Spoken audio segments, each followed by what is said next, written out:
के बाटे बड़ी ऊंचा चढ़ाई।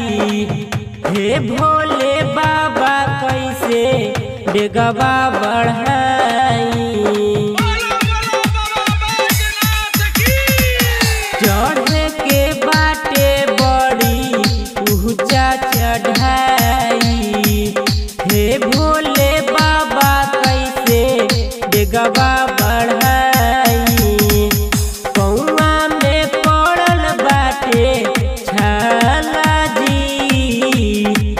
केतनो हम कोशिश करी चल के डगरिया जी। हमरा से चलल नहीं जाला जी।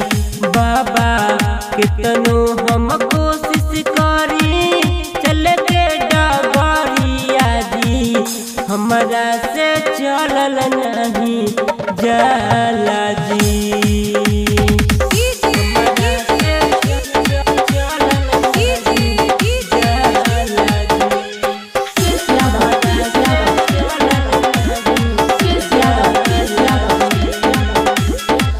चल देहनी घर हवा से रउआ हिया से। निर्जल बरत बाबा बानी उपासे। चल देहनी घर हवा से रउआ हिया से। निर्जल बरत बाबा बानी उपासे। सूखता पानी बिना गाला जी। कितनो हम कोशिश करी चल के डगरिया जी। हमरा से चलल नहीं जाला जी। बाबा हमरा से चलल नहीं जाला जी।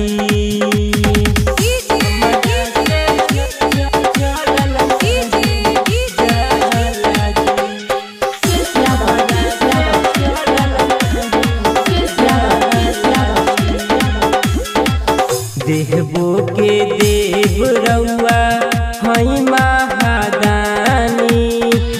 गुहडू सुनील के दुख तानी जानी।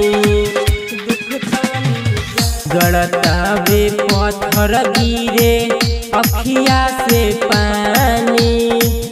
ए बाबा रउआ कहवा बानी।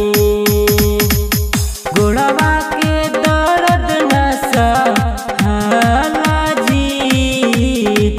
कितनो हम कोशिश करी चल के डगरिया जी।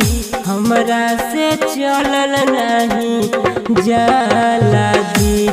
बाबा हमरा से चलल नहीं जाला जी।